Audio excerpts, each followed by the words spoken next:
Thank you all for coming. I know this is a topic that's become really interesting to a lot of y'all. And I also want to thank John for coming, because I think what we're going to really, and John and I talked about that, we're not going to spend too much time on presentation. What we really want to do is get the Q&A and discussion on what's going on. And the way we really build this is kind of the county perspective on the impacts of utility scale solar, but then also the administration's perspective. And John will touch in on that, and then have that conversation, and then Steve to moderate us in the Q&A. I'm just going to give kind of the basics. We're seeing a huge growth in the demand for utility scale solar. When I'm talking utility scale solar, it's anything from 5 megawatts up to 500 megawatts of what we've seen in Virginia. And just kind of as a rule of thumb, 1 megawatt will consume anywhere from 8 to 12 acres of land. So as you can imagine, that's a big imprint in some of our communities. One of the things that's driving these, that first bullet, this was something that I got from a consultant that tracks these trends, and this was at a presentation earlier this summer. Approximately 48% of Fortune 500 companies have sustainability and renewable energy commitments. Virginia, all you have to do is look up Northern Virginia, Amazon. They have that commitment. You look at Facebook and VACo, a lot of others that have that commitment. Also, what's driving it in Virginia is two things. One, from the political end of it, the General Assembly, when they did their grid transformation bill a few years ago, they set a goal for the investor-owned utilities, and that's Dominion, VACo, to construct or purchase up to 5,000 megawatts of solar capacity by 2028. And then just recently, and John will touch on this in probably more detail, is the governor issued an executive order just recently, executive order number 43, to really kind of get that target date even moved up a little further, to get 3,000 megawatts of solar under development by 2022. Some of the other factors that are driving it too, back in 2009, the General Assembly wanted to incentivize utility scale solar. And up to that point, if you wanted to build any sort of energy plant at the utility scale, you go through the State Corporation Commission. And what they decided to do in 2009 is to say, hey, if you're doing solar up to 100 megawatts or less, you can bypass the SCC and you go through what's known as a permit by rule through the Department of Environmental Quality. And what that essentially means is, as long as you're addressing impacts to the environment, historic resources, natural resources, you'll get a letter saying that you're okay. Now, one of the things that I underline here, and this is part of the application process with DEQ and PBR, you do not have a complete application for them to review until it's been proven to them that you got a certification from the local government that yes, this is an approved land use within there. So you still have that authority under state code. Now, they did modify it a little bit back in 2017. They said, hey, we're going to up that from 100 megawatts to 150 megawatts, so even a little bit larger. And they also allowed the utilities and electric cooperatives to participate in the permit by rule. So I've actually talked to somebody at Dominion, and he goes through this process with DEQ, so they're going to own and operate these if they go through this PBR process. And then the last thing is tax incentives at the federal, state, and local level. And when I say local level, we're talking about the machinery and tool tax exemption that was mandated by the General Assembly. These are kind of the basics of the machinery and tool tax exemption. It's a little confusing. If you go to that section of state code, it's like an algebra problem, if and or, and you try to figure it out. We've tried to boil it down to this just kind of one slide. I won't go over the dates so much because a lot of that's in the past about when you got an exemption and at what level. But just moving forward, where we are now is if you're at 5 megawatts or less, it's a mandated 100% exemption from the machinery and tool tax at the local level. You can get 100% exemption if it's for a private college, a public college at 20 megawatts or less. I don't think we're going to see any of those deals, but that's just in there as an incentive. We'll wait and see. But anything greater than 5 megawatts, it's an 80% exemption from the machinery and tool tax. Now, one thing to note is, and VACo was successful with this in 2018. It used to be, 5 megawatts or greater, mandatory 80% exemption. When we saw the PBR go up to 150 megawatts, we got concerned that, hey, that's about 2 square miles in area, and we really felt strongly that if you're 150 megawatts or greater, it really should be a local option on what the tax incentive is. And just to reiterate that, it is an incentive that you could use in working with a developer, whatever you choose, and so that's important to note. Now, the exemption, and this is where all it gets a little confusing, in that 20 megawatt to just under 150 megawatt range, that mandatory 80% exemption, if you have not begun construction by January 1st, 2024, that goes away and it becomes a local option on any sort of incentive. And that was purposely put in the code in 2016. And if you talk to the legislators that were instrumental in that, what they were saying is, look, we know the industry is, we're giving them a bump until 2024. We expect by that time, some of the cost of these things will be going down some. We're just giving them that incentive. To talk about how does this affect you at the local level, first on the finance side, on the revenues. It's important to note that the machinery and tool tax exemption only applies to the equipment. It does not apply to the underlying real estate. So typically, these are going to be conversions, farm fields, or it could be fallow land, or it could also be forests.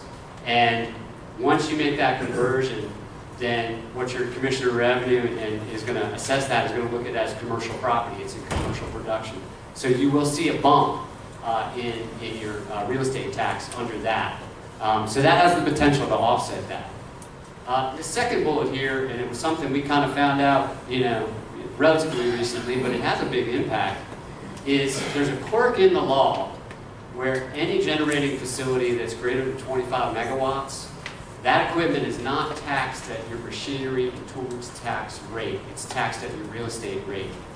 And why that's important, I think for most of y'all in the room, I know there's probably some exceptions, your machinery and tool tax rate, even the effective rate, once you get beyond the statutory rate, is going to be greater than your real estate rate. So that has an impact. And in fact, what we're seeing is, for a while there, we were seeing a lot of these 20 megawatts. We're now getting to 50 megawatts and above. And it makes sense financially for the developers to go for that because of that. If you've got it in land use valuation, once that makes that conversion, you can get the rollback tax. I'd already talked about just, how it gets assessed. A little bit more into the details on that. And this goes to things that are greater than 25 megawatts. Again, the assessment of that doesn't happen at the local level. That happens with the State Corporation Commission. And one of the things that the State Corporation Commission does is they come up with their own depreciation schedule for the fair market value. And what they do is they take the original cost of construction, and that's what the developer or the utility submits as part of their application with the feds through FERC. And they take that and they apply that. And what they say is through the taxable fair market value through years 1 through 5 is 90% of the original capitalized cost of construction. And then it steadily declines pretty aggressively through years 6 through 23, and it reaches a floor of 10% in year 24 and beyond. And so, that's something to consider. And I don't know if I have it on the next slide, or I'll go back. Just one note on that is what they call the degradation rate of these panels. We've done a little bit of research. It's anywhere from like 0.5% to maybe 1% a year.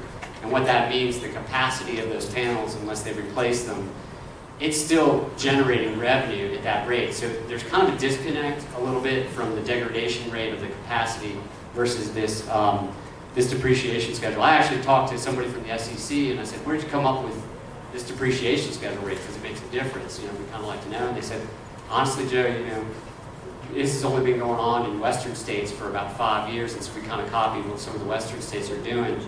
It's nothing that's decided in statute. It's just the SEC making that determination. They did say they're going to be tracking this, and if they think a more realistic depreciation schedule should happen, they may make that adjustment. That's just one note. I'll end here on kind of the land use impact before I turn it over to John. Obviously, I think for a lot of you in the room, there's concerns about, what's the impact to existing agriculture and forestry. And I think I put in there comprehensive plan update because I think a lot of you, whether you've done a recent review or doing a review, you're probably looking at this. How does it fit in with your land use objectives and goals? One of the things that you can look at is what is the prime agricultural land in your counties, and how maybe you put that in your comp plan as areas you want to preserve, not necessarily for utility scale solar. That's one thing. Decommissioning and turning the land to pre-existing conditions. How many here have dealt with that issue? Just a couple raising hands. That's it's an interesting issue. So the life of these projects, is estimated anywhere from 30 to 35, maybe 40 years. And so you're trying to get a decommissioning plan in. So if they don't last that long, or when they're done and they take these out of the ground, how do you return that land back to its previous use, whether it's forest or agriculture?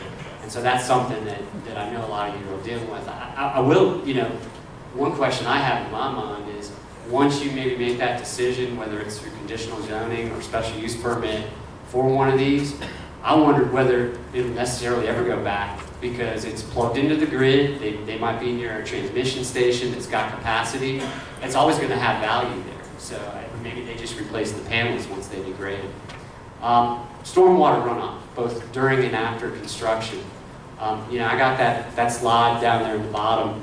Maybe it's not fair to show that slide, but that was actually in Essex County, and it was during the construction phase when this was happening. So during, controlling for erosion and sediment control.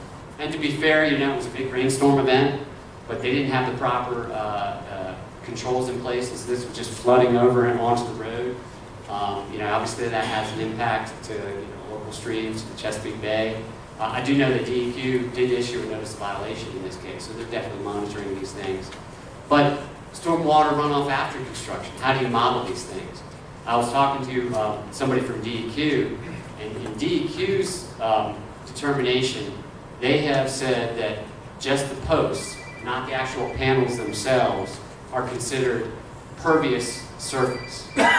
And that doesn't make much sense when we were thinking about it, because you're getting sheet flow off all of these panels. They did point out, however, maybe to check out what Minnesota's doing, and what Minnesota has said is we consider those impervious disconnected surfaces. And so what that means is we kind of calculated, yeah, you're getting some impervious surface runoff right in the location there, the panels, but it's not all connected and flowing out. So that's something to consider, because when you look at these, you're under the gun, particularly if you're in the Chesapeake Bay watershed, for meeting the local watershed implementation plans, and that's something to consider. The last one here is, hey, maybe there's a positive here in terms of land use impacts, and that's that opportunities to market existing commercial and industrial sites in proximity to clean and renewable energies. I don't know if we have anybody here from Chesterfield, but they recently got, I think, a big industrial person, or a big industrial hub in Chesterfield, and they're locating it right next to a 20 megawatt facility, and that was part of the sale. So with that, I hope I've laid the groundwork. I know we'll get to Q&A in a little bit, and I've got to do double duty and get John's presentation up.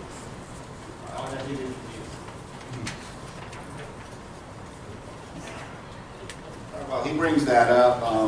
We've been working at solar for a long time. We were working on wind power projects as well. I'd like to have wind become a little bit more competitive. Offshore wind represents a big opportunity. The thing with solar is it's come far enough and it's emerged enough to where it's become very cost competitive. It's hard for any of the other renewable resources to compete with solar. So right now, with the big companies like Microsoft and Google that are kind of demanding those types of resources in order to locate in your county or your state, it's the resource of choice just because of the cost. And Virginia is somewhat fortunate in that because the industry really got their feet on the ground in both North Carolina and Maryland. They were much more aggressive in the early stages of the industry, and those were the high-cost projects. projects. The more of those projects that were done, and the more that the industry evolved, the cheaper the projects have gotten. And it's been a pretty drastic reduction. One of the things that I like is pioneers take the arrows and settlers take the land. Well, Virginia ended up being the settler because North Carolina and Maryland took the arrows with respect to cost. So the cost of utility scale solar really has gone down to the point where it's getting pretty competitive with what you would get from your conventional utility resources. So that's just our mission. We look to develop both energy and mineral resources. Our department deals a lot with hard rock minerals, with construction aggregates. We've got a lot of mineral mines we've regulated, particularly we've got a lot of good opportunity there. But energy is one of our most important functions, and the one that we probably get the most exposure on, spend the most time on. And so there you see the different sources of energy consumption. Renewables is still way down there, and it is growing. We expect to see more upward curve. The date is a little bit old, 2016. Most of our information comes from the DOE, EIA, and they typically run a year or two behind the publishing. The goals, 30% by 2030, 100% by 2050. The 100% is, what a lot of people say, very aggressive. The 30% by 2030, there's a lot of companies and others that are already there. The state's taking moves to where it will be at 30% by the end of the current administration. That's for state facilities. That's state procurement for state use. So the Virginia Energy Plan and Executive Order 43 and the Grid Transformation Act, they're all a policy that really drive the growth of both solar and wind in Virginia. So we have very aggressive targets and goals in all of those, but it offers clarity and kind of helps the industry develop their pipeline of projects, knowing that they have policy and government support.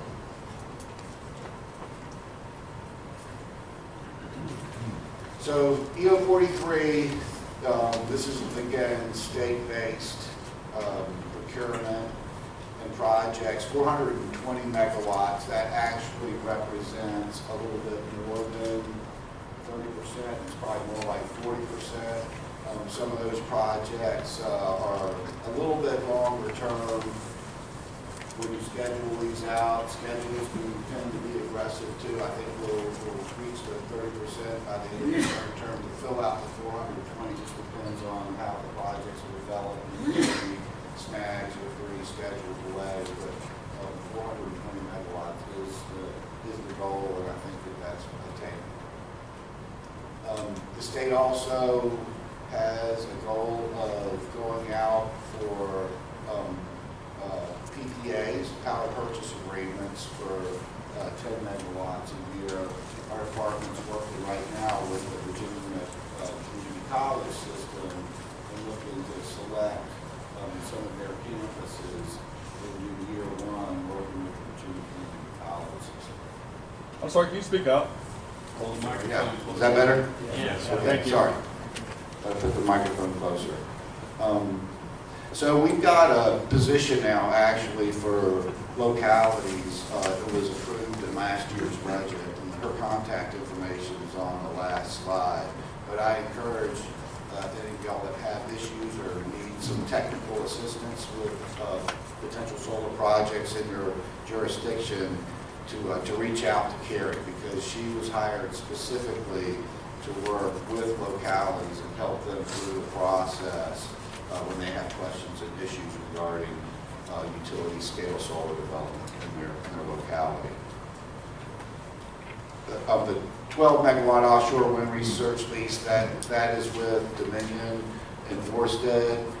That's going to be the first offshore wind project in federal waters. Block Island up in Massachusetts is in state waters. This is about 25 miles offshore, right on the outer continental shelf where you can't see them. It's beyond the migratory path of birds, and so it's one of those locations where it's got really good wind resources and it has virtually no visual impact and no impact on migratory birds. That's going to set the stage for a lot more wind, hopefully. The 2,600 megawatts will fill out Dominion's current commercial lease that they have with Boeing. DMME holds the lease for the 12 megawatt area. Dominion has the lease with Boeing direct for the large commercial area. We have done 5 projects with state agencies so far. One is actually on our building in Keystone Gap in Wise County, Virginia. We did one in Haynesville Correctional, the Forestry Building in Charlottesville, Inland Game and Fisheries in Richmond, and Juvenile Justice Site in Hanover County. So those projects are small behind-the-meter projects that are like net metering projects that really help with the electric bills of those facilities. And the last thing that's on here, we really are hoping that this becomes popular. We've got performance contracting. We've been doing that for years. That's been a very popular program for a lot of local governments too. It really is a good financing mechanism to improve your building stock and to reduce energy costs in government facilities. And so we have bolted on a solar opportunity to that, to where if you do a solar project, then that solar project, the money you save, it comes off of your electric bill, also helps enhance the performance contract. So this is just some news that you'll see, some good and some bad, and there's been a lot of success stories, and there is a lot of opposition from some of the localities that really do have issues, and I can definitely understand some of those with respect to the M&T tax, sacrificing valuable farmland for a solar farm. So those are clear and real issues that confront localities.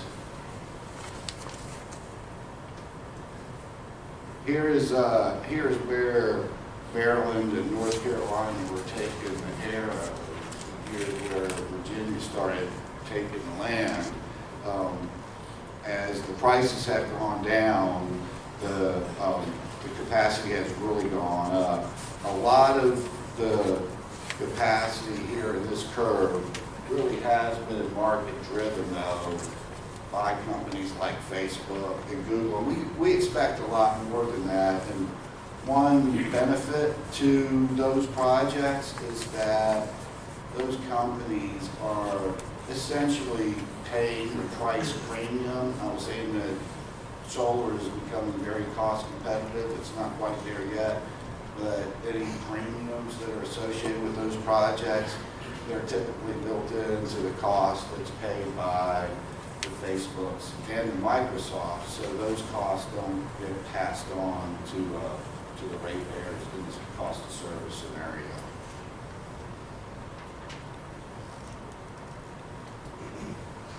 And yeah, so here is a graphic that helps folks visualize where we are with net metering. I know it's one of the issues on VACo's list is to expand the 1% net metering cap. There's some areas that have reached that, some areas that have come close to reaching that, and then some that have still some room to go. I would say that we agree with that. We support that motion to the 1% net metering cap. The advantage of net metering versus utility scale is it allows homeowners to put projects on their property and reduce their electric bill. They don't take up 8 to 12 acres per megawatt.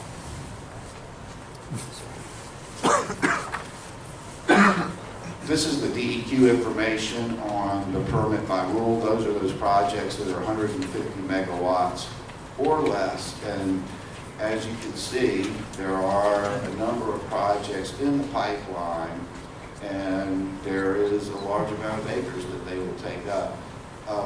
One thing about this is that all these projects won't get built. These are notices of intent.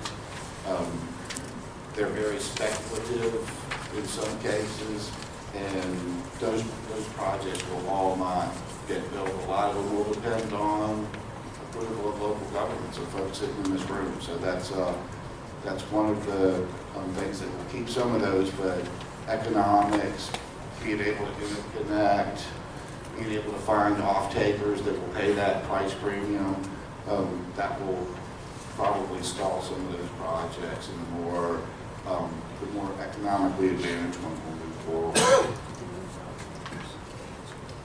That's a graphic that just shows where most of these projects are being projected for. Different colors are how many in each area, so if you see the darker color, that's a higher capacity area. The lighter blues are smaller projects or fewer projects are projected. So if you don't know that if there's one for your county, you can look up there and see if there's a dot near where your jurisdiction is. DEQ's got detailed information on all those projects. Dominion is the main driver. Dominion has most of the customers in Virginia, not the geography of Virginia, but most of their service territory does include most of Virginia's population. They've been very aggressive, especially recently with solar projects. They develop some themselves. They buy projects that are developed by others, and it's in their wheelhouse to own and operate electric generation capacity. And just like they have gas plants and other plants, they're very much motivated to own and operate renewable energy plants. The PJM queue is the interconnection queue, and that reflects somewhat the earlier slide about the projects that are in the pipeline with DEQ and the PBR process. Some of these will be larger than 150 megawatts. Top 10 states, we're not there yet, but we're in the middle of the road. We're in that 200 to 999 megawatts. I expect that at some point we could catch these top 10 and be somewhere down in the lower portion of this. It'll be hard to catch California, it'll be hard to catch North Carolina, actually. And there's the forecast going forward. The residential at the bottom, those are the net meter projects, the small projects. The non-residential will be businesses and commercial installations, and then you can see the majority of that is a utility scale project that's operated by utility. 5 megawatts is what you could describe and define as utility. Most of those are 20 megawatts and above. 20 megawatts was an early sweet spot, and that's you have to have economics to be able to interconnect. And if you're trying to interconnect anything into the grid less than 20 megawatts, there's really no economy to scale there. Land use considerations, and there's a number of things that can impact the decision making between solar farm or non-solar farm. And certainly all of these would count there. One thing that Joe mentioned that I'd like to mention is our department's trying to help localities with long-term comprehensive land use planning. We've got folks that can come out and do geologic maps, detailed geologic maps, so you know where your water resources are, you know where your mineral resources are. Most land use plans are two-dimensional. Well, we like to try and educate localities about the advantages of a three-dimensional map, just not knowing what's on the surface, but what's under the surface, so you're not stranding a water resource, or you're stranding some valuable minerals that you could use for economic development purposes. You might be able to do that to drive, instead of having a farmer decide that he would rather collect a lease from a solar developer as opposed to plant soybeans or some other row crop. In your land use planning, you could, if you have available properties that were not valuable agricultural land, you could actually identify those as a future potential site for solar, and then push the solar developers to those sites and market those sites just like you would an industrial site or otherwise. Instead of waiting to see what comes, flip it on its head and push it from the government down to the industry and to the developers.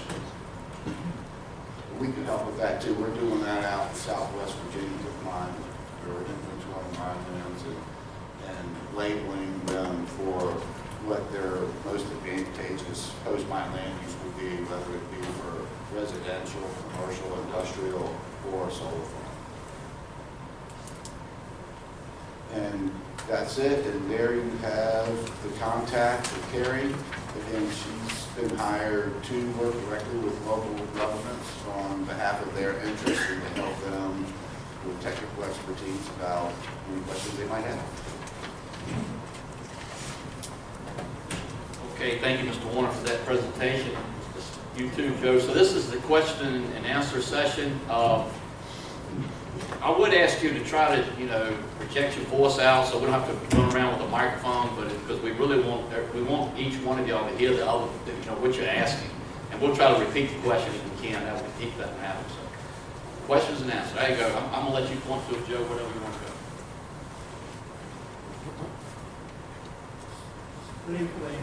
So on the issue of solar versus wind, can you tell me the pros and cons of both as related to taking up land, taxes, etc. The pro and con, they both produce the same megawatts as you would get 20 megawatt baseline going forward above that. The preference of one or the other,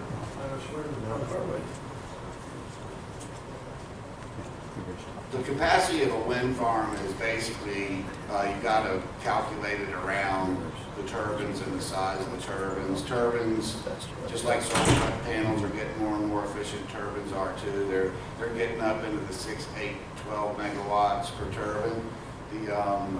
The project in Botetourt, it's going to be somewhere around 80 megawatts, and I believe they plan to use about 20 turbines to do that. So it just depends. From a visual standpoint, certainly you're going to see wind turbines from a distance.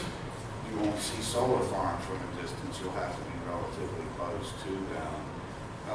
From a generation standpoint, they actually complement each other pretty well, because the wind blows in the afternoon and evening hours. That's when onshore land is at its peak, and solar's peak is somewhere 11, 12, 2, 3, 4 o'clock in the morning. So you get about 5 or 6 really good hours of capacity when the sun's shining, but nothing at night. The wind systems can generate in the evening. From a capital cost standpoint, that's where there's a really big separation. Right now, wind, it hasn't gotten nearly as competitive as solar. For one thing, is because we don't really have any wind projects, and the industry has not developed or matured. It has out in places like Oklahoma and Texas, where they have a lot of flat lands, and it's easier to install. But in Virginia, our wind resources are on the tops of mountains, and the cost to do the project there is a lot higher than the cost of doing one on flat lands like Oklahoma. Just to add to that, on the tax issue, I had mentioned earlier in that slide, anything greater than 25 megawatts that's energy generating gets taxed at the real estate rate. There's one exception to that, wind turbines. And that was put into law in 2004. If you remember back when Highland County was considering wind turbines, Senator Edmund Hanger put that bill in on behalf of them to help maybe get approval so that the county could get more revenue because their M&T rate, effective rate is 40 cents on $100 of assessed value, where their actual real estate rate, I think, is closer to $1. At least it is now. I don't know what it was back then. So it's interesting. So Botetourt, and I talked to Gary LaRue, who's the county manager, about that. He couldn't make it to this conference because I was curious. What did the county do in terms of setting that rate? And the county realized that, hey, we can tax it at an M&T rate that we decide, and they did do a special ordinance. And they worked with, I think they worked with Apex on finding what was the right incentive, and they granted that. Thank you.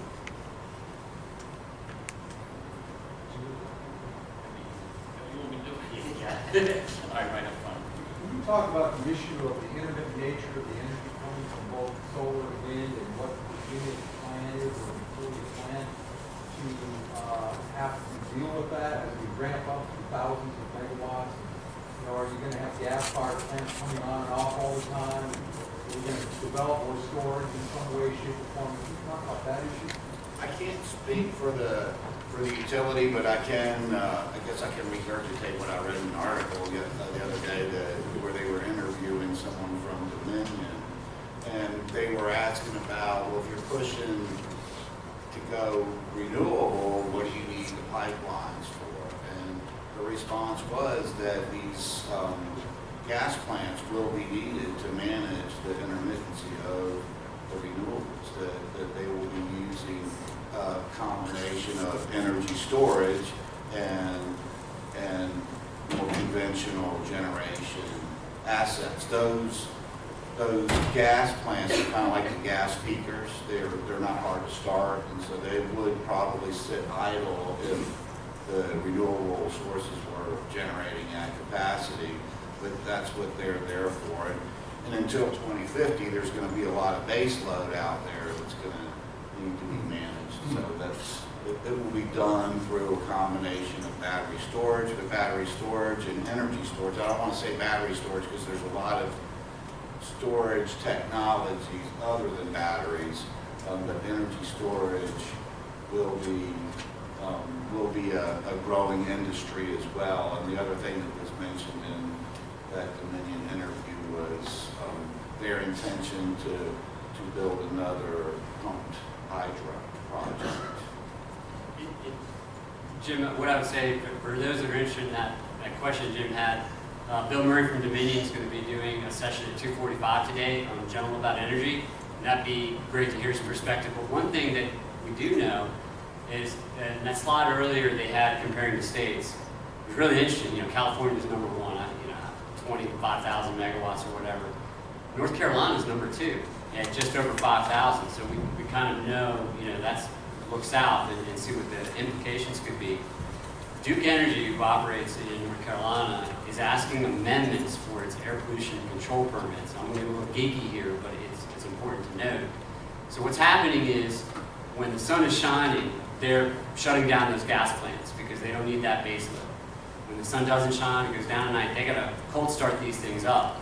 And in that process, they're releasing more nitrogen oxides than they're allowed under the permits. So they're asking for a permit amendment to keep kind of a lower base load, but they'll still be emitting more nitrogen oxides. And how does that impact Virginia, even in North Carolina? Well, think about the Chesapeake Bay. One of the things I know from my days of working on that issue, roughly a third of the nitrogen that ends up in the bay causing problems, I think it's a third, and I could be wrong, but it comes from air deposition, and it comes from an air shed. So if you think about power plants in Ohio or whatever, those power plants in North Carolina are in the air shed, so that has the potential to impact water quality there. The other thing that's really interesting about that is that NOx is a precursor pollutant for ozone at the ground level, smog. And I don't know how much impact that's going to have, but if you increase the NOx level, you may increase the smog level as that drifts up into urban areas where a lot of cars are starting up in the morning. So think about those cars. It's just like these gas plants. Until the cars are fully heated up, those catalytic converters aren't controlling for the NOx. And if you increase that and you increase the smog, there's potential to have more non-attainment days in those urban areas, and that could cause some loss of federal dollars because you're not meeting your state implementation plan for air pollution. So I got really geeky on you there, but it is something that the state should really consider. You know, the PBR process is under review, and technically that's in the air permitting division, and one of the things that they're supposed to be looking at on the impact of these solar farms is, you know, what's the impact of the ambient air quality standards? Well, you think it's a solar farm, it's not. But in the aggregate, it's something to think about. All right, there's one already in the back. Okay, Joe, this is for you. Based on the amount of tens of Wayne, thousands, would you stand up and shout it out a little bit? sure, based on the tens of thousands of acres of land that's actually going to be taken out of production, whether that be in timber, forestry, or agriculture, has anyone looked at how many jobs that's losing to Virginia? Because everyone keeps saying solar's producing jobs. Well, you have people working on these that are not going to be working there because you're not paying that timber. That's truckers, foresters, sawmills, and also how many tons of CO2 are those trees taking out of the environment that's not being taken out? I don't know if anyone's ever really looked at that. It kind of goes to what you were just saying just a minute ago on the Chesapeake Bay. I am not familiar with that kind of analysis having been done or completed, but that is an interesting question. You know, Wayne, and I'll just add two things to that. You know, when the Spotsylvania project came, you know, to be supported by the administration, you know, it was in a news release. That's about 6,000 acres roughly of forest that was coming out. And yet the recently released Chesapeake Bay implementation plan said we need more forest because of that water quality. So, you know, that's something to think about. You know, but to answer your question, no, there has not been any sort of look at the economic analysis. I mean, obviously you get a bump in construction jobs. You know, I know in the Spotsylvania one, I think they're going to have 500 workers, you know, during the construction phase. But once that's done, you know, you're going to have less workers just to maintain it. One thing that I'll add is, and this is something that's being started out in Southwest Virginia, is that DEQ's looking to get a grant from the EPA that really promotes brownfield projects, and to the point where to try and make the brownfield projects more attractive, to make those sites closer to being construction ready, and how they'll do that is to pick brownfields, get grants, and to perform environmental assessments. One of the first diligent items that companies have to do is they have to do environmental assessments of the site before they develop a contract on the site. So we'll select certain brownfield sites that are attractive for solar farms, and we'll go ahead and do those environmental impact assessments, take that off the developer's list, which makes that site much more attractive than alternate sites that haven't had that type of activity. The lady right there in the gray, the gentleman in the blue next. In one of your earlier slides, you showed land grazing around a solar panel. I always thought it was an either or. You could have solar or you could have agriculture. That seems to indicate that there could be a symbiotic relationship. Is there any work being done on that? Obviously, cattle wouldn't work, but. Sure, yeah, there actually is one project that we're looking at now is to take one of those 5 projects the state did, and a very attractive application is to put either native pollinators or native grasses on the solar panels. That helps with a couple of things, but the pollinators are really good for improving, you know, the pollination of different species of plants and trees, and it really does help with maintaining the property and soil conditions.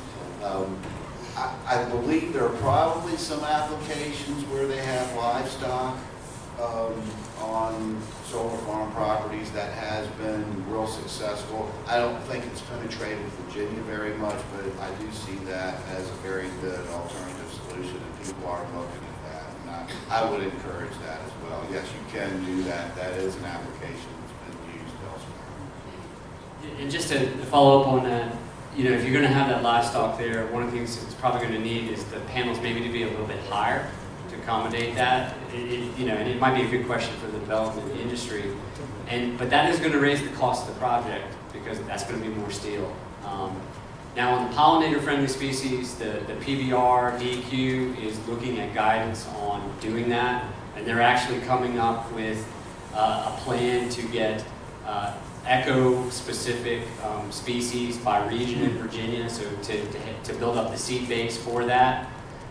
One thing that probably to be on the lookout for, and I've heard this concern from Southampton County, is, you know, it's kind of counterintuitive. You think of native species, but some native species could be invasive, particularly to adjoining farms. Those seeds could spread, and so that's a concern that could impact nearby farms.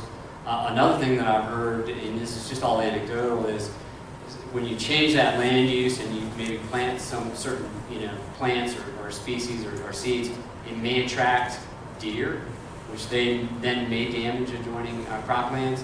One of the things that we've suggested through the PBR process, when DEQ gets these applications, bring in DGIF to review it. Bring in your cooperative extension agent. Really look at what's on the ground and how it best fits in with the local landscape. Yeah, and with the livestock, lamb and sheep, good. Goats, not so good.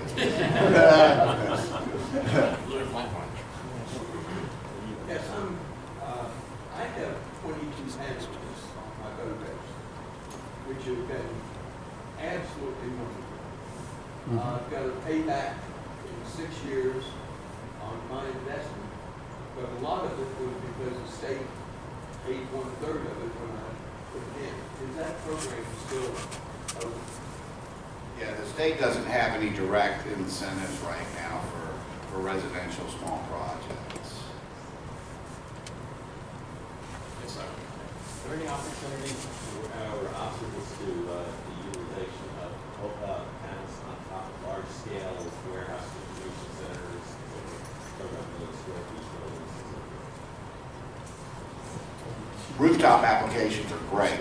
They're probably not going to be big enough to reach a utility scale, but for a net metering project, if you can get that power behind the meter too and reduce the electric bill on that warehouse, I think that's a great application. We really do like roof projects. 2 of the ones of the 5 we did were roof. I would suggest that if you have options, you consider buildings that are having roof replacement projects and you integrate it into that. You don't want to put solar panels that are going to be around 20 years on a roof that's only got 5 or 10 year lifespan left on. But rooftop applications are great applications. John, that's a great question, and it's important to understand the distinction between net metering and when you're producing, you know, for the grid. Currently under net metering rules, so say you've got, you know, an industrial warehouse or whatever, and you're putting those panels on top. The way the net metering rules are is that you can't do more capacity in solar than what your load necessity is, and that's for a reason, because, you know, it goes back to the grid and Dominion has to buy it or whoever. There is one exception for agricultural producers.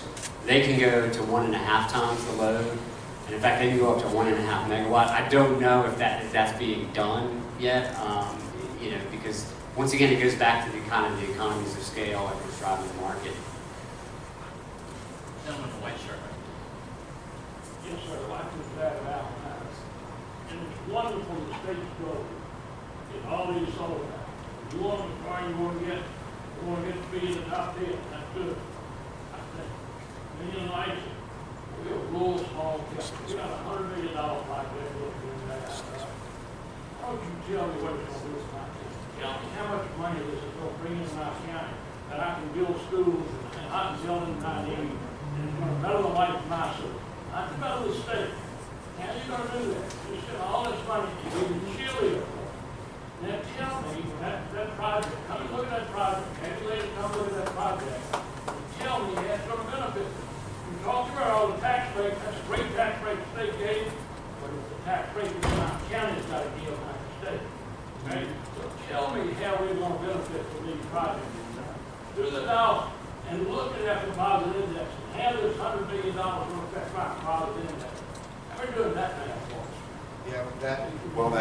definitely an issue. I would say one response I would have for that is if you look at the state more holistically, and it might have similar impacts or direct impacts in the locality depending on who the off-taker, who the buyer is, but we've been very successful at using these projects to attract economic development. And so a lot of these companies like Amazon and Google and Facebook would be going somewhere else other than Virginia if they do not have this opportunity for it. Tell me how my county will benefit from that. Tell us the county that does have benefited, make money on these, how we can go look at them. Give us a formula. Project cost this much, and my father's index expenses is here, then show me how to make money. I think it's a losing deal, not county. I think we are looking after those big companies, and down the road, all the taxpayers, and corporations, it's going to set up, and it's going to reduce it. I think we got to raise the taxes on the rest of that county that was in that.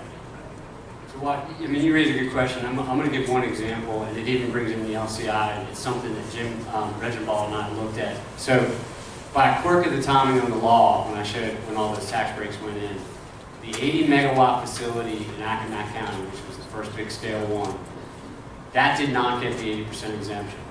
That's taxed at the full M&T rate, which is really the real estate rate. And yes, the SCC is doing its depreciation schedule. Just on the tax on the equipment right now, in the early years of that project, with that 90% depreciation schedule, it's roughly getting about $1 million a year. Now the LCI is complex, as you know, because you change one value here, and it's what everybody's value is on the total value of real estate at one point in time every 2 years. And so Jim and I did a sensitivity analysis on that, and just at that point in time, say you plug that in, Accomack may have gotten 50,000 less in K through 12 education. You compare that to the million, and so I think what it goes to is the tax incentive that's there, that 80%, is really hurting localities, particularly when they're making that decision. And so, I didn't touch on this, but one thing VACo is definitely going to be supporting is making sure, at the very least, that cutoff period in 2024 doesn't get extended, and maybe even step it down over time.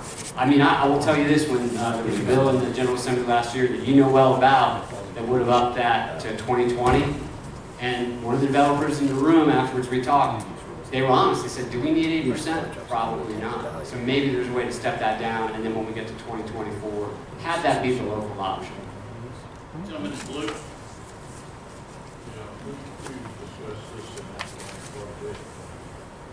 One major question that we have not found the answer to is after this 30-year, 35, 40-year span of this system, we see how you can recycle metal. What do you do with the used up panels? It's going to end up being like an old car tire?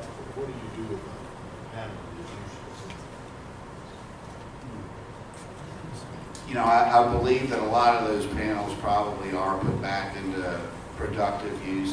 They go through a remanufacturing process. And I believe the important thing to understand is that as far as the property is concerned, these ground mount systems, they're not extremely disruptive to the land. They're put on metal racks. They go in relatively quickly.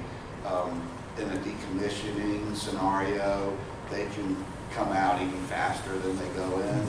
If the panels haven't degraded too much and can be used, they might be put into secondary markets, reuse markets. It just depends. It depends on what makes the most economic sense. To kind of further just that question about the panels, under state law, it was a change in state law that was just kind of specifying how do you do a decommissioning for one of these, and it was last year. As it was originally drafted, for the bonding of these projects, one of the things that developers wanted was to count the market value of the actual materials that could be recycled, that would be recouped from some of the decommissioning. VACo was successful in getting that out of there, and we really felt it should be a local decision by the local boards on what that salvage value is. And part of their thinking is, and you know, Wayne Carter from Mecklenburg, I think he said it great, you don't know what the salvage value is going to be 30, 35 years down the road. I mean, we saw what's happening with recycle markets, Right. and so we just wanted to preserve that. So hopefully, just take that nugget with you. Some counties are going to industrialized zone for applicants coming in versus the conditional use permit. Either that or having rezoned to industrialized zone. What's your feeling on that? And you mentioned earlier that there may be a way to designate an industrialized separate zoning for something.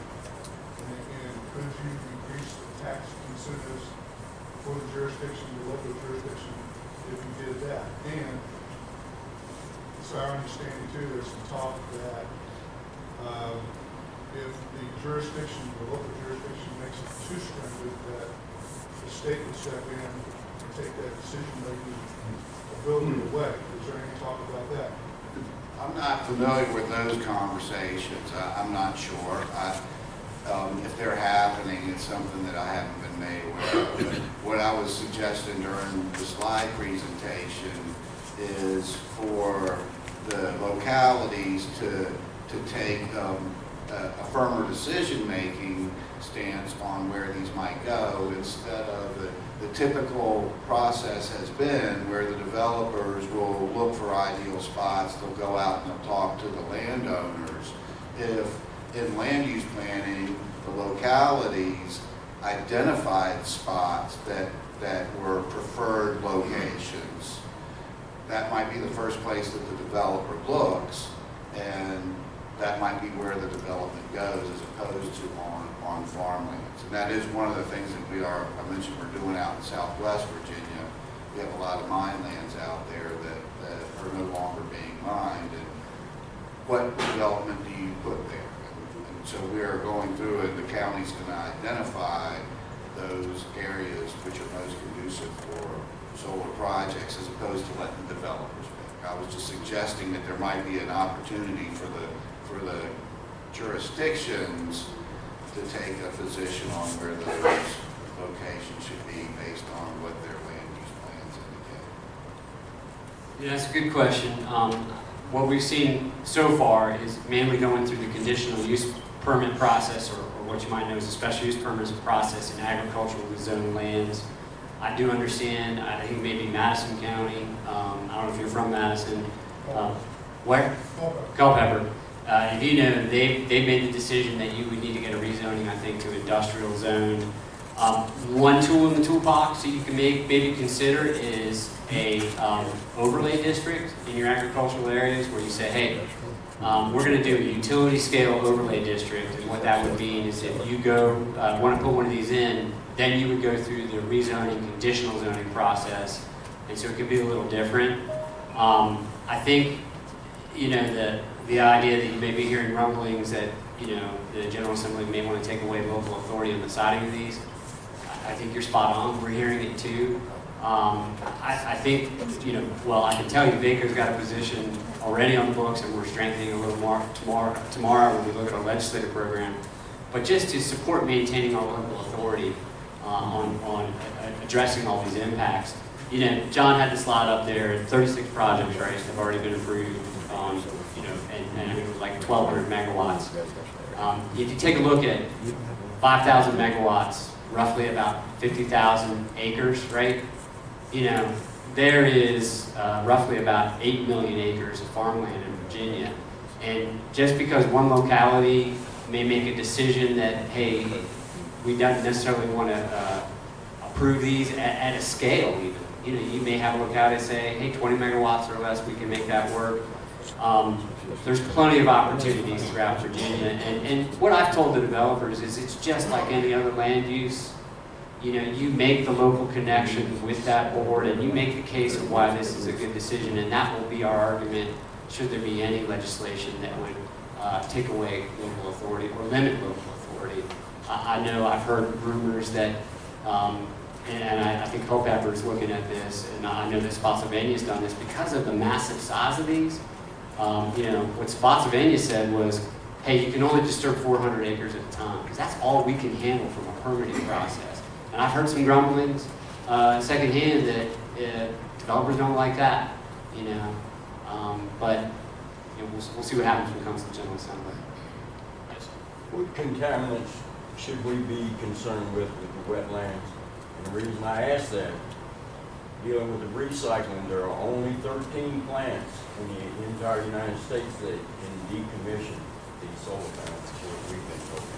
We've got like 3 or 4 coming to King.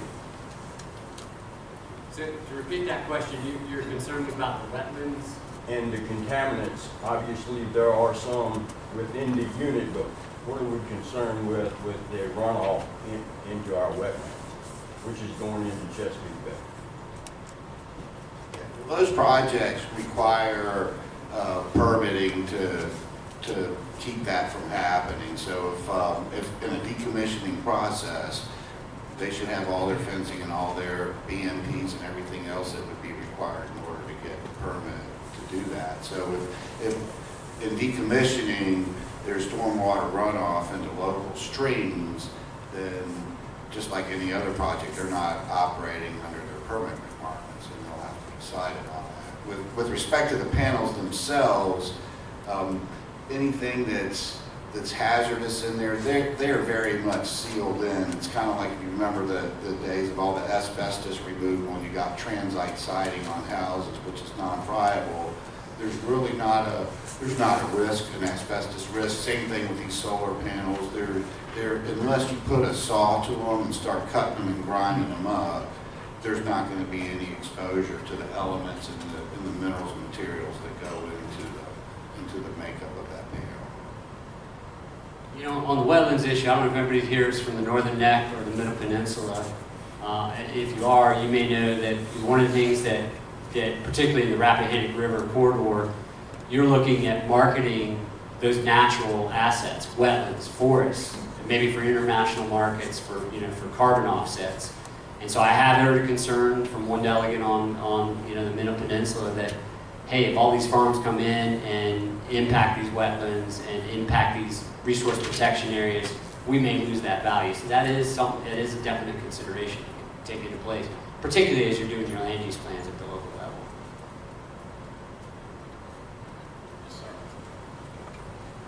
On the issue of decommissioning, the county can go decide on the zoning what they will allow or not allow. Then in that process, they'll say, when the process ends, we'd like to see A, B, and C. My understanding is that in the current law, property mining, then it's determined what happens. In other words, the law can go to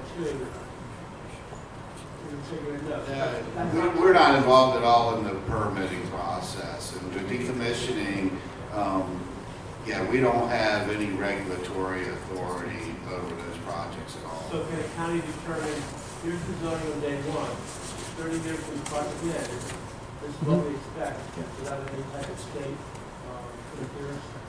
I believe that would be part of the county approval process, yes. And at the legislative level. Thank you. Yeah. I want to disagree with member from VACo about there was very little impact. I mean, we have tornadoes, we have hurricanes, we have just other storms, and they tend to throw all kinds of projectiles around. So if you have these things and they're surrounded by trees, so there's going to be a little buffer, those things are going to break. And our solar company, when they come to us, said, oh, there's no hazardous material. But when I did a Google search on solar panels and hazardous materials, it was pages of studies from universities and all. There are hazardous materials in those panels. And so we would like some help from the state level. What hazardous materials are there? What are the impacts? We say, oh, they're not going to break. That dog ain't going to hunt, because they are going to break, and then are they getting into the soil? So, this is a headlong race to get into these things because you're saying some economic development, usually in other counties, not the rural counties where these things are going to be located. but we don't know what we're dealing with here and how that's going to impact us 10 or 15 years down the road. You use the perfect example of asbestos. Well, everybody calls that great. So what's there? And then how is it going to impact your what I've read also, it impacts your microclimates because of raising the temperatures around these things. And there's been very little studies on that, but there's been some. And so I'm not sure how that's going to impact with the pollinators. I don't know. Maybe not. But I think these things have not been well studied at the moment. Everybody's concentrating on the tax implications, which is good, but there's a lot of other land use implications in the future. I think there's just a lot of economics. We'd like you maybe to help us. But if you're all gung-ho and say, oh, these things are perfect, then don't help us. Well, no, I mean, you can't plan and account for everything, acts of Mother Nature. If they're gonna tear up solar panels, they can tear up petroleum tanks and a lot of other things. And so how do you protect against that? Some things you have to make whatever precautions you can. How can you protect against something that may or may not ever happen? And that's not to say that there won't be a storm that damages panels, and it damages panels to the extent that there are some of the raw materials that are leached, but it's going to be one of those things where it's going to be a case-by-case issue, and it's going to be based on what kind of damage the storm creates. There's common materials that are used in solar panels, but I believe that depending on who manufactures those solar panels at different concentrations, they're contained in different ways. So a worthy question. I don't know how you protect against that, but it's one of those things where how do you protect yourself with all your other infrastructure out there that could have similar types of damage in an act of nature that you have no control of. Yeah, wait, just one comment on that. I did see a video on a facility, and it was going under construction. To be fair, it was in North Carolina, but it was one of the recent kind of leftovers from one of the Atlantic hurricanes, and the winds got up to 60 miles an hour, and you saw these things rippling, and they got damaged, and there was a nearby farmhouse where they were watching these things, wondering what is the projectile that might be coming.